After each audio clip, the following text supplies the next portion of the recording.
Have you ever had that feeling that a place you know suddenly doesn't feel like yours anymore? Here, we take real stories from 4chan and walk through what happened to the people behind them. This one carries a quiet kind of dread, the kind that sits in the room with you. Get comfortable, dim the lights, and don't forget the bell. Let's go.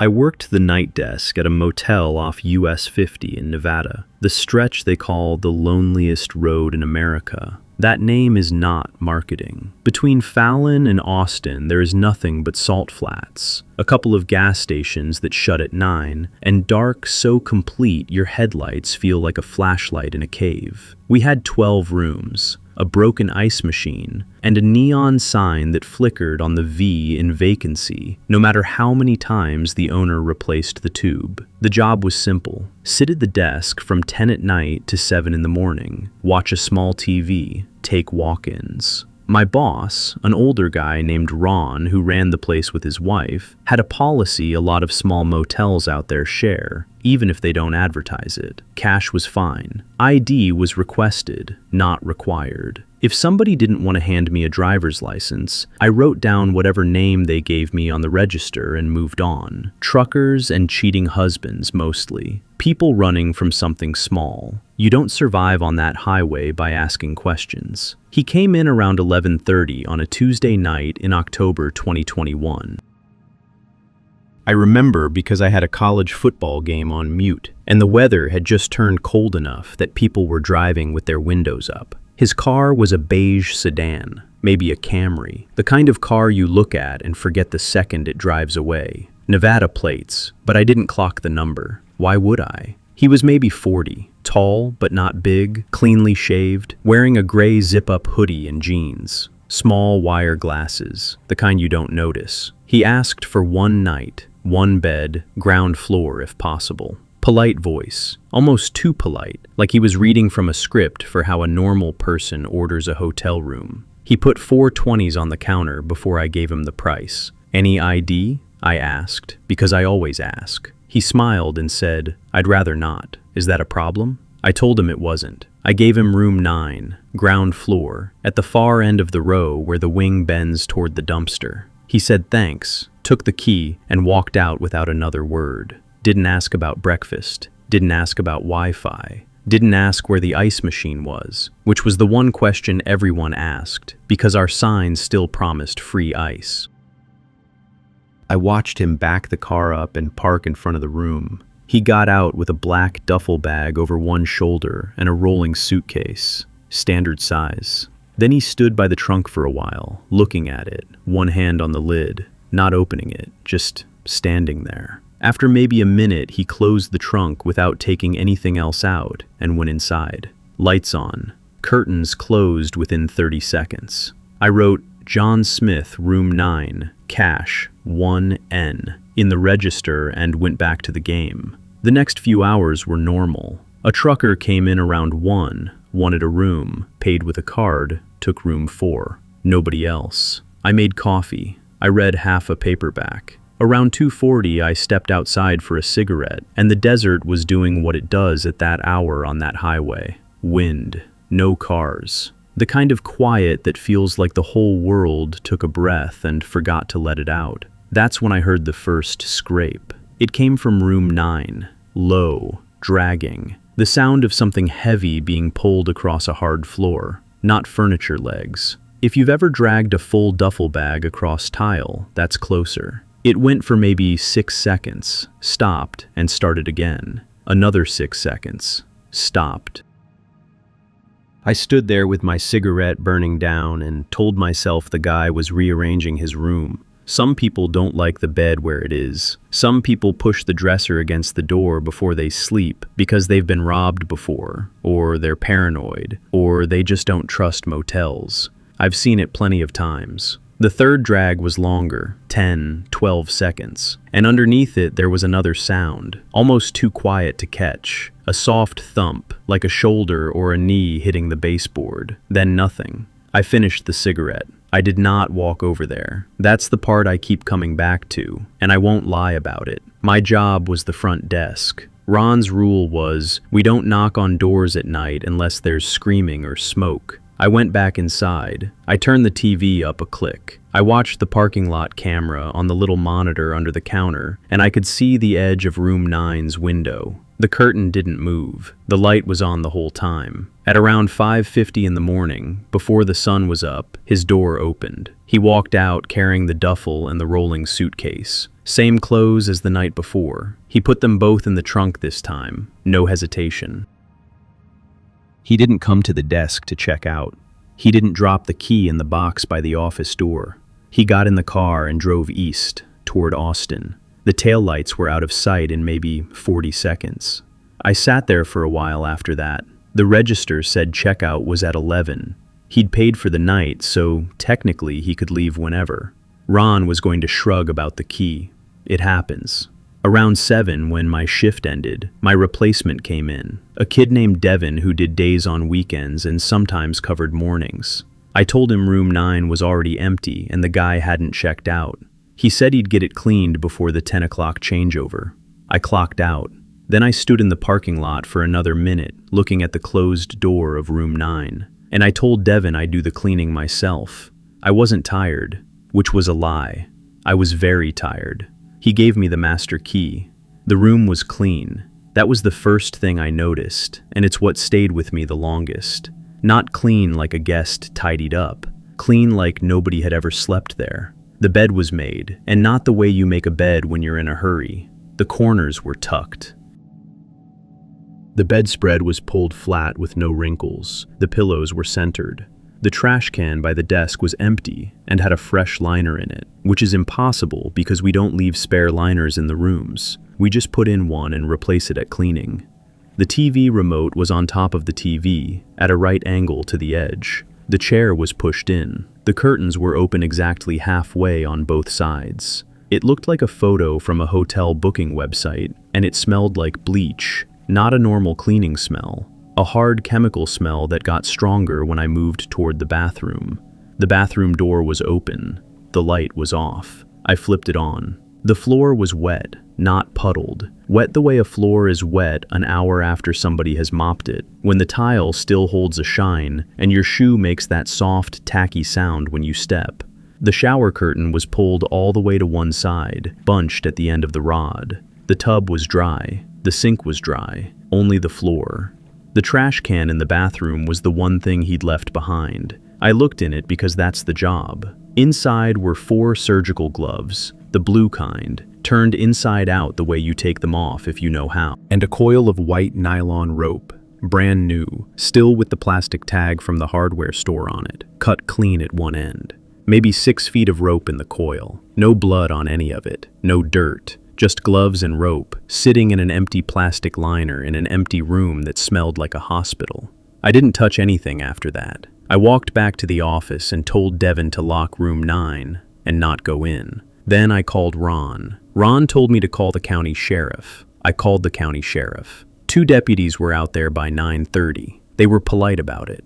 They took photos. They swabbed the bathroom floor and the tub and the sink and the door handle. They took the gloves and the rope. They asked me for the register page and the security camera footage from the front, which was one grainy angle of the parking lot and nothing of the rooms. The man had parked with his car angled just enough that the camera didn't get the plate. I don't know if that was luck. 2 days later, a detective came back and asked me to describe him again. Height, build, glasses, voice, anything I remembered about the car. He didn't tell me why. I asked. He said they were following up. 4 days after that night, a rancher looking for a stray calf found a body in the desert about 40 kilometers east of the motel, off a service road most people don't know exists. A man, mid-50s, from a town in California. He had been reported missing by his wife 2 days before he checked into our motel, which is to say, 2 days before the man in the gray hoodie checked into our motel. The timeline was in the newspaper. Nobody put the 2 things together in print. The lab work on the swabs came back positive for blood, human, cleaned thoroughly with a bleach solution, but not thoroughly enough. It didn't match the dead man from the desert. It didn't match anyone in any database they ran it through. The sheriff's office told Ron they couldn't officially connect the room to the body, and they've never said otherwise on the record. The man from room 9 was never identified. The beige sedan was never found. The name in our register was John Smith, and I wrote it there myself in blue pen, and it means nothing. I worked another 8 months at that motel. I never rented out room 9 again if I could help it, and Ron didn't push me on it. When somebody asked for the far end of the row, I gave them 10 or 11. If they asked why 9 was skipped, I said the plumbing was bad.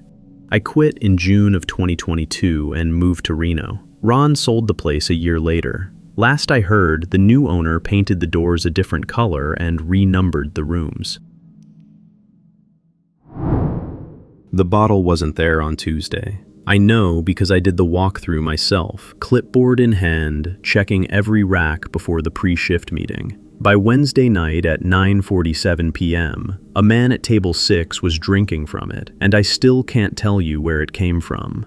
I'd worked at the restaurant 5 years by then. It sits on the second floor of one of the newer towers just off the strip, the kind of place where a tasting menu runs $700 a head before wine. Our cellar is small compared to what people picture, not one of those 2-story glass rooms tourists photograph. It's a narrow room in the back, temperature controlled, maybe 400 bottles at any time. I could tell you the year and producer of every one of them by memory. That was the point of me being there. February was slow. Post-Super Bowl, pre-March Madness. Everyone in the industry knows the dip. That Wednesday, we had maybe 18 covers on the books. Table 6 was a walk-in, which is unusual for us. Reservations only, unless someone at the door recognizes a face and makes an exception. The host that night was a guy we called Reggie, and Reggie told me later he didn't recognize the guest.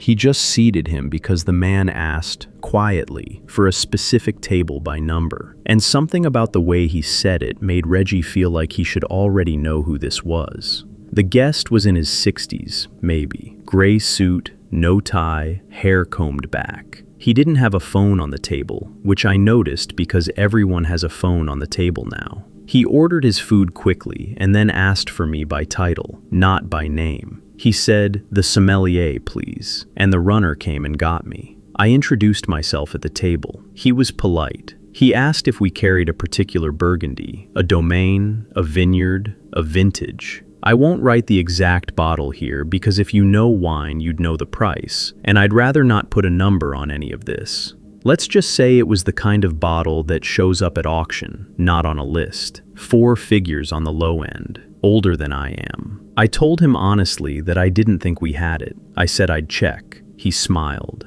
Not a big smile, just enough to move the corners of his mouth. "Check the far shelf," he said. "Left corner, bottom row." I stood there for a second.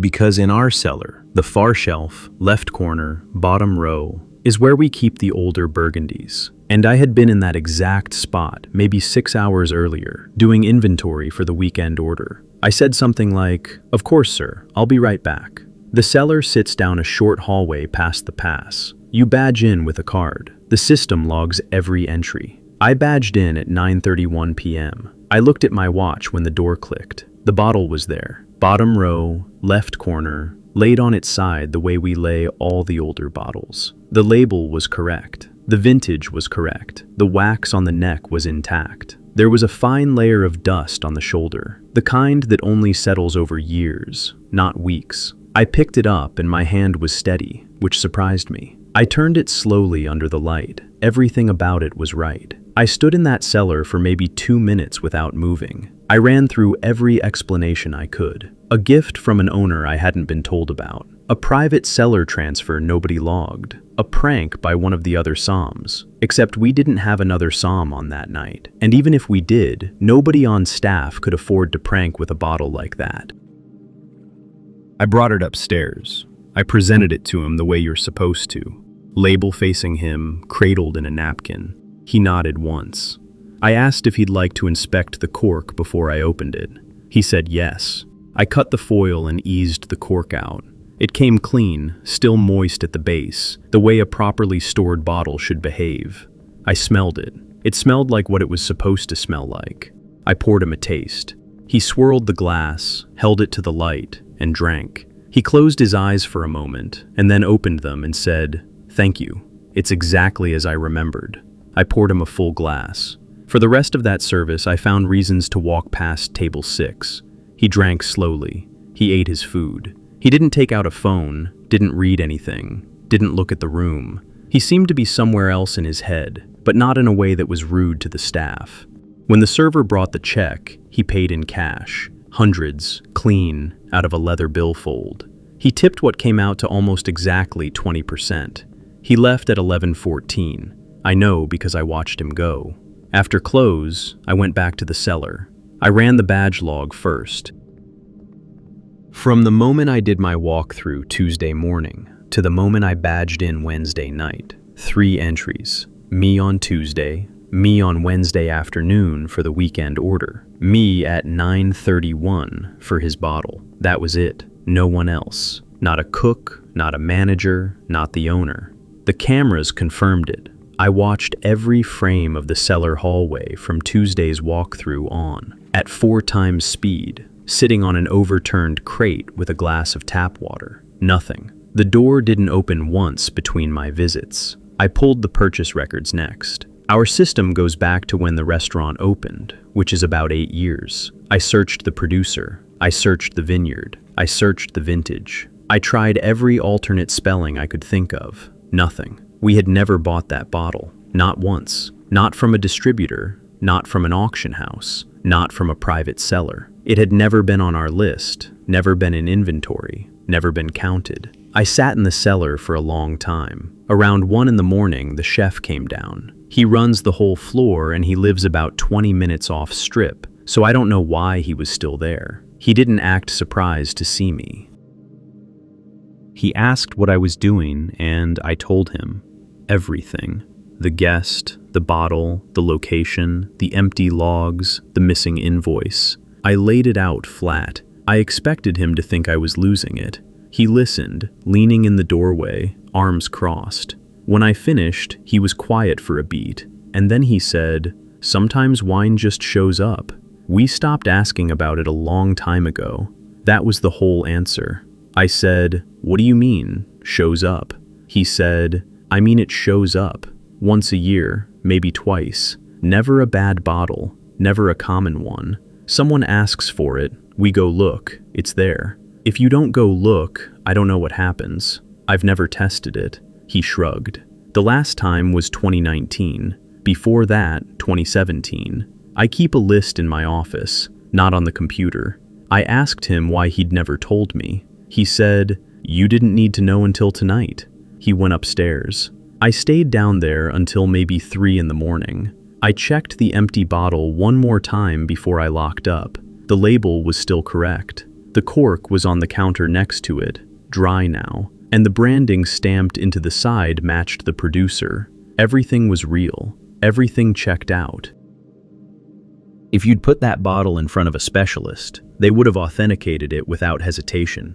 I drove home on Sahara with the windows down, even though it was cold. Vegas at that hour is empty in a way people don't expect. Signs still on, streets mostly bare. I sat in my car in the lot of my building for a while before going up. Here's the part I keep getting stuck on. The wine was extraordinary. I got a small pour of what was left in the bottle after he was gone, because that's a courtesy the chef allows the somm on unusual bottles. And I drank it standing in the cellar with the door closed. It was one of the best things I have ever put in my mouth. It tasted like a wine that had been cared for by someone who loved it for 40 years. Softer than it should have been for its weight. Everything folded into everything else. I still work there. I still do the walkthrough. I check the far shelf, left corner, bottom row, every single shift. And most nights it's exactly what I stocked. Twice since February, though, there has been a bottle I did not put there. Both times an older guest came in that same week and asked for it by name. Both times I brought it up. Both times I poured. The chef keeps the list. I've seen it now. It's short, and it's written in pencil, and it goes back further than the restaurant does, which I haven't asked him to explain. I don't know what I'd do if the bottle wasn't there one night when someone asked. I don't know what I'd do if a bottle appeared and nobody came in to drink it. I think about the man in the gray suit sometimes, and how he said the wine was exactly as he remembered. I think about the word remembered. The wine was superb. That's what bothers me most. If it had been off, or corked, or wrong in some small way I could point to, I think I would have quit, but it wasn't. It was the best pour of my career, and I didn't earn it, and I don't know who did. The camp sat about 40 minutes east of Kamishli, on a patch of scrub off a dirt track that used to lead to a chicken farm. 3 prefab units, a canvas mess tent, 2 land cruisers with the NGO's logo peeled halfway off because the logo was starting to attract the wrong kind of attention. That was the setup. I did the Arabic-English work, plus some Kurdish when we needed it. 9 months in country. I thought I knew how these things worked. He walked in on a Thursday, September 12th. I remember because Yusuf, our logistics guy, had just handed me a mug of instant coffee, and I was standing by the gate watching him try to get the generator to behave. The man was maybe 50, thin, dust on his shoes, no bag, no papers, just his hands loose at his sides. He said he had walked from a village he named as Al-Baida, and that his people needed help. Water, medicine, some flour if we had it. He looked tired the way people look tired here, which is different from tired at home. It's a slower kind, steady, like it's been folded in. Marta, our team lead, came out of the office unit and asked me to translate. She's Portuguese, been in the field longer than most of us have been alive, and she has this thing where she never sits down for these conversations. She stands, offers water, doesn't sit. I've watched her do it 100 times. We took him to the shaded side of the mess tent. He drank the water in small, careful sips, the way you drink when you don't know when the next cup is coming. Marta asked the standard questions. How many people in the village? How many children? Any injured? Any pregnant? He answered clean, no drama. Around 80 families, 2 elderly with breathing problems, a boy with a burn on his forearm from a cooking accident. I translated on autopilot. This was the 10th or 11th assessment interview I'd done that month. Then he said something that snagged. He was describing why they hadn't come to us sooner. He said the road from Al-Baida had been unsafe for a week, and that on Monday, 3 days back, a convoy of 2 white vehicles had come through his area and had stopped near a well on the northern edge. He said the driver of the second vehicle had gotten out and looked at the well for a long time, and that a woman with short hair and glasses had taken a photograph of the concrete cap. I kept translating. Marta was nodding, taking notes on her tablet, thumb tapping quick and quiet. And then somewhere in the back of my head, without any drama, I understood what he had just said. We had been there on Monday. 2 white Land Cruisers. I had driven the second one. Aya, our wash engineer, has short hair and glasses. She had taken a photograph of the well cap because we were trying to figure out if it was worth including in a rehabilitation shortlist. She had stood there for maybe 90 seconds. Nobody had approached us. Nobody had been in sight. That was the whole point of that stop, actually. Marta preferred quiet checks in areas where we hadn't cleared our presence yet. I kept my face still and translated the sentence into English exactly as he said it, word for word. Marta wrote it down. She didn't react. She wouldn't. That's not how she works. The man kept talking. He said that after the convoy had left, some of the men from his village had gone up to look at the well because they thought maybe we had left something. He said we hadn't. He said this in a way that felt like an apology, like he was embarrassed that his neighbors had checked.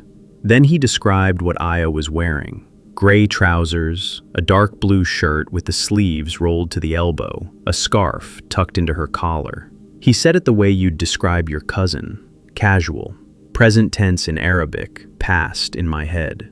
I asked him, gently, if anyone from the convoy had spoken to anyone in his village. He said no. He said it fast, without thinking, which is how you say no when you've been asked that question before. Then he corrected himself and said only that the villagers had waved from a distance.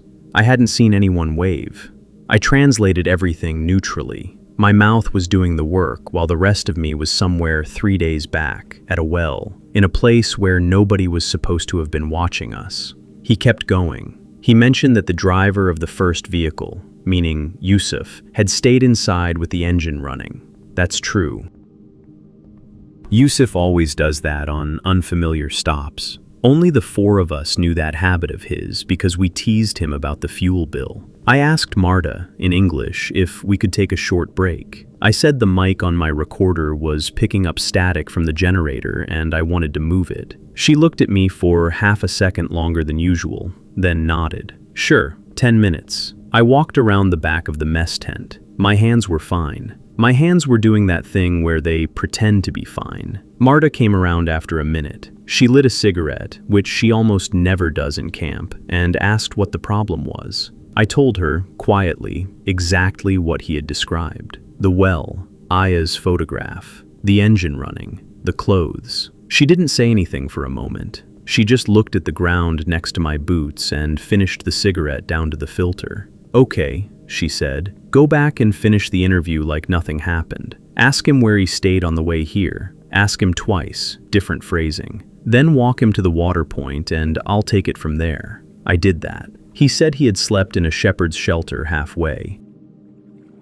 The second time I asked, phrased around what time he had started walking that morning, he gave me the same answer, but he named a landmark that wasn't in the direction he had claimed to come from. Not off by a kilometer, off by an entire wadi. I walked him to the water point. I told him in Arabic that we were grateful he had come and that we needed a few minutes to check what we could spare. He thanked me. He was polite. He asked me my name and I gave him a version of it, the shortened one my mother uses because at that point I didn't want him to have the full one. Marta had already radioed. Two of our security liaison guys came over from the other unit, calm, no visible urgency, and took him around the back of the office to sit on a plastic chair in the shade. They spoke to him for maybe 40 minutes. I don't know what was said. I wasn't in the room. That was on purpose. Around 3 in the afternoon, Marta came and found me by the vehicles. She said the man had been placed by one of the local armed factions to observe our movements and report our stops, and that he had been doing it for longer than the well.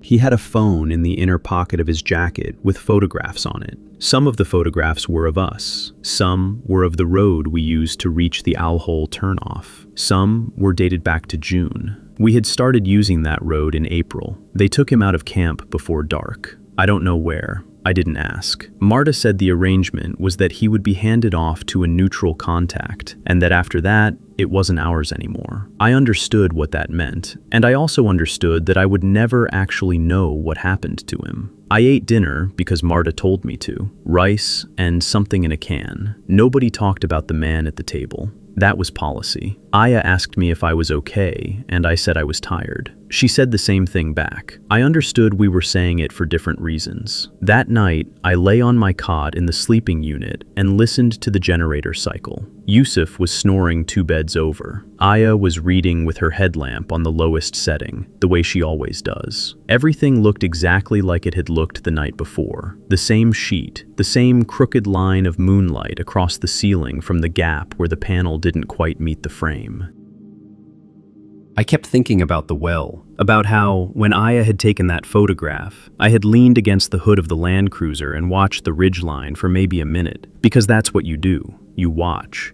I hadn't seen anything. There had been nothing to see. Whoever was watching us had been better at it than I was at looking for them. I thought about the June photographs. I thought about the fact that we had changed the road only once, back in July, and only because a bridge had washed out. And if the bridge hadn't washed out, we'd have been on the same route since April, with a schedule you could set your watch by. At some point, Aya turned her headlamp off and the unit went dark. I could hear her breathing, slow and steady. Yusuf shifted in his cot. Outside, the wind was working the canvas, and past that, a dog was barking in the direction of a village we didn't have on our map. I lay there, and I did the math on how many people that man had probably talked to before he decided to walk into our camp himself. I tried to figure out why he had walked in at all, on a Thursday, and asked for flour, and described a well. Maybe he had been told to come in.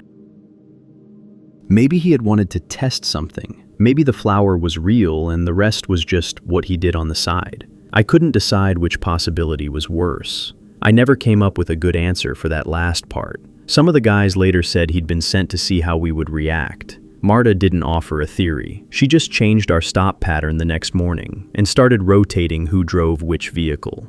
I finished my contract in November. I've done 2 rotations since, both in other countries. I still work in the sector. I still do the same job. I just don't stand still at wells anymore. That's all for this one, guys.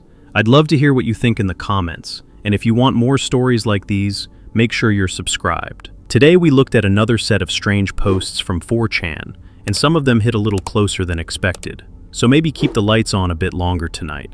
I'll see you in the next one.